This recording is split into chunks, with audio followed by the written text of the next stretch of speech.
Hello everyone, আমি রত্না। আমার একটা নতুন দিনে নতুন ভিডিওতে তোমাদের অনেক অনেক ওয়েলকাম। দিনটা ছিল 22শে জুলাই, রাত্রির 12টার সময়। আমি অলরেডি শুয়ে পড়েছি। আর যেহেতু 12টা বেজে গেছে, মানে আমাদের হিসাব মতো ইংলিশ ডে হিসাবে যেহেতু টাইম হিসাবে যেহেতু 23 তারিখ পড়ে যায়, তো 23 তারিখ ছিল আমার জন্মদিন। তো আমার মানে তোমাদের দাদাভাই একটা সারপ্রাইজ প্ল্যান করেছিল। তো এরকম একটা কেক নিয়েছিলাম, তো বুঝতেই পারিনি ও এরকম একটা সারপ্রাইজ মানে প্ল্যান করবে। আর তার সাথে আমার ননদ ছিল, মানে মনাদি। তো মনাদি আমাকে একটা জামা গিফট করেছিল। তো আমি তো ভাবতেই পারিনি যে এরকমভাবে সারপ্রাইজ হবো। হ্যাঁ, 23 তারিখে ননদরা এসেছিলো, সেহেতু কিছু টুকটাক প্ল্যান করা হয়েছিল, বাট এরকমভাবে যে আগের দিন রাত্রিবেলা কেক কেটে একটা সেলিব্রেশন করা হবে সেটা আমি কখনোই ভাবিনি। তো আমি তো জাস্ট দেখে অবাক। আর কিছুদিন আগে জানো তো, মানে সব থেকে ব্যাপার, কিছুদিন আগে না আমি মনে মনে ভাবছিলাম যে মিয়ামরিতে গেছিলাম কিছু খাবার কিনতে, তখন আমার এই কেকটা দেখে ভীষণ পছন্দ হয়েছে। তো আমি ভাবছিলাম যে আমার জন্মদিনে যদি এরকম একটা কেক আনা যায়। যদিও তোমাদের দাদাভাইকে আমি কিছু বলিনি, তো দেখলাম মানে দেখো কীরকম একটা ব্যাপার, কেমন একটা মানে মানে দারুণ একটা ব্যাপার। তো আমি যখন রাত্রিবেলা যখন কেকটা দেখছিলাম, আমি জাস্ট অবাক হয়ে যাই, এই কেকটাই তো আমি দেখেছিলাম, আমার ভীষণ একটা পছন্দের ছিল। তো যাই হোক, তারপরে সেই কেক কাটিংয়ের মুহূর্ত। আসলে কি জানো তো, আমি যখন বিয়ের আগের কথা বলছি, বিয়ের আগে না কখনো আমাদের বাড়িতে মানে বাপের বাড়িতে কখনো না মেয়েদের জন্মদিন সেরকমভাবে সেলিব্রেশন করা হয় না মানে কি একটু মানে একটা বাধা পড়েছিল। সেই জন্য আমার মা এটা খুব মানে তো আমার মা সেরকম কিছু একটা করে না। তো বিয়ের পর থেকে যখন আমি এইখানে থাকা শুরু করি, তো তখন থেকে তোমাদের দাদা ভাই না একটু একটু করে মানে এরকম সেলিব্রেশন করতো, আমার ভীষণ ভালো লাগে। তো এইবারে তো আগেরবার পর্যন্ত মানে আগেরবারও করা হয়েছিল, কিন্তু এইবারে যে এরকমভাবে হবে না আমি একদমই ভাবতে পারিনি। তো এই জন্য আমি ভীষণ ভীষণ মানে মানে থ্যাংক ইউ, মানে আমি বুঝতেই পারিনি যে তোমাদের দাদাভাই এরকমভাবে কিছু একটা প্ল্যান করবে। তো যাই হোক, সবাইকে একটু করে কেক খাইয়ে দিয়েছিলাম, তারপর লাস্টে তোমাদের দাদাভাইকে দিলাম।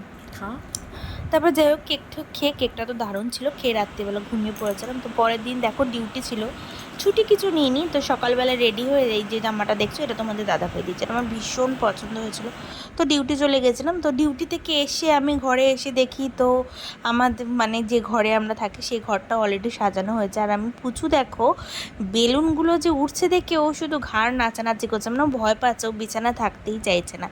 তো যাই হোক, সেদিনকে তো মানে এসেছিলো বলতে কেউই না, আমার ননদ ছিল আর মাসি শাশুড়ি।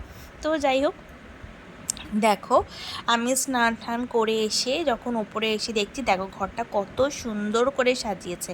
আর সাজিয়েছিল আমার ননদের মেয়ে সুদর্শনা। আর এই যে আমার শ্বশুর শাশুড়ি আর একটা ননদকে তো তোমরা চেনি, ননদেরও ইউটিউবে চ্যানেল আছে মোহর। তো আর এই যে তোমাদের দাদাভাই, আর এই যে সুদর্শনের সাজিয়েছিল, পুরো ডেকোরেশন করেছিল সুদর্শনা। খুবই ঘরোয়া আয়োজন, বাট আমি ভীষণ ভীষণ ভীষণ খুশি হয়েছি। আর তারপরে যাই হোক, যথারীতি বসে পড়েছি কেক কাটবো বলে বিভিন্ন সব ভালো। আর কেকটা তো বেসিক্যালি মানে খুবই ভালো ছিল। এই জন্য মানে আমার ননদ মানে মনাদিকে ভীষণ ভীষণ থ্যাংক ইউ। আমার আগের বছর জন্মদিনেও মানে যে জন্মদিন হয়েছিল সেই জন্মদিনেও কেকটা মনাদিই এনেছিল, সন্ধেবেলার কেকটা। তো এবারও তাই, এই জন্য মনাদিকে অনেক অনেক থ্যাংক ইউ। আর এইটা দেখো আমার মাসি শাশুড়ি। আসলে কি জানো তো, মানে খুব ভালো লাগে, মানে এরকমভাবে আমার ভাইয়ের জন্মদিন সব আমি করি, কিন্তু আমাদের কিছু করার নেই, আমার মা করতে পারতো না, কি করা যাবে, যেহেতু বাড়িতে একটা এরকম প্রবলেম হয়েছে বহুদিন আগে, তো আমার মা সেটাকেই মেনে চলে। আর কি করব, মা সবই করতো, মানে দিনের দিন কিছুই করতো না, সবসময় পরের দিনকে। তো আমার এটা খুব মনে আক্ষেপ ছিল যে আমার জন্মদিনও ঠিক দিনের দিন হবে এরকম, কিন্তু যেহেতু আমার বাড়িতে হয় না, সেহেতু আমি বিয়ের পর থেকে তোমাদের দাদাভাই আমার এইভাবেই মানে করার চেষ্টা করার। দাদাভাইয়ের থেকেও সব থেকে বেশি হলো আমার ননদ, সেও ঠিক মানে এরকমভাবে আমার মানে এই জন্য তো মানে ওকে অনেক অনেক থ্যাংক ইউ। তারপরে যাই হোক, সুন্দর করে দেখো কি দারুণ ডেকোরেশন করেছে। তারপর আমি একটু ছবি তুলে নিয়েছিলাম, নিয়ে তারপরে কেক কাটা মারে যে আমার যে মাসি শাশুড়ি আছে না, এত সুন্দর গান করবে কেক কাটিংয়ে, সব ভীষণ মজা লাগে, সবাই তো সেই নিয়ে বেশ। তারপরে দেখো কারে যে দেখো গানটা করছে আর আমরা হেসে মরে যাচ্ছি। আর নেবাচ্ছি ম্যাজিক ক্যান্ডেলটা তো নিভতেই চাইছে না। তারপরে যাই হোক, কেকটা কেটে নিলাম, কেকটা কেটে সবাইকে একটু একটু খাই দিয়েছিলাম। তো ভাবছিলাম মা বাবা যেহেতু আসেনি, আসলে ওরা আসতে পারবে না এই জন্যই, তো সেই জন্য মা বাবার জন্য ভীষণ মনটা খারাপ হচ্ছিলো যে সবাই আছে, বাবা মা যে খুবই সাধারণ ঘরোয়া আয়োজন, কিন্তু তাও ভাবছিলাম যদি বাবা মা আসতো তাহলে খুবই ভালো লাগতো। কিন্তু কিছু করার নেই, যেটা বাবা মা এতদিন ধরে মেনে আসে সেটা তো মানবেই, কিছু তো করার নেই, কী করা যাবে। তারপরে তখন কেক কাটতে কাটতে আমাদের অনেক রাত্রির হয়ে গেছিলো, তো আমি একটা ঘরোয়া রান্নার আয়োজন করেছিলাম, বেশি কিছু না, একটু মাটন, মাছ, ভাত। তো আমি সবাইকে বলেছিলাম যে জন্মদিনে সবাই আসবে, মানে সবাই বলতে কি এই যে 3-4 কজন মাত্র, তো আমরা একটু মানে আমি রান্নাবান্না করে সবাইকে মানে সবাই মিলে একসাথে খাবো। তো যাই হোক, আমি তো মানে সবাইকে কেকটা খাওয়াচ্ছিলাম, ভাবি না কখন আমি একটু খাবো। তারপর যাই হোক আমি একটু ননদ বলছে এই তোমাকে তো আমার খাইয়ে দেওয়া হলো না, তারপরে ও আবার একটু আমাকে খাইয়ে দিল। আর এই যে সুদর্শনা দেখো, আগের বছর আমার জন্মদিনে যে ডেকোরেশন হয়েছিল ওটাও সুদর্শনা করেছিল, এইবারও তাই। মানে কি বলবো, ভালো লাগে, ভীষণই মন থেকে খুব ভালো লাগে। তারপরে যে দেখো ও যে ভুলে গেছিলো আমাকে কেক খাওয়াতে, তারপরে ও আমাকে একটু কেক খাইয়ে দিল। আসলে জন্মদিন মানুষের না লাইফে একটা ভীষণ বড় একটা পার্ট, মানে সবাই একটা আশা করে যে তার জন্মদিন অ্যাটলিস্ট কিছু না কিছুভাবে সেলিব্রেশন হোক।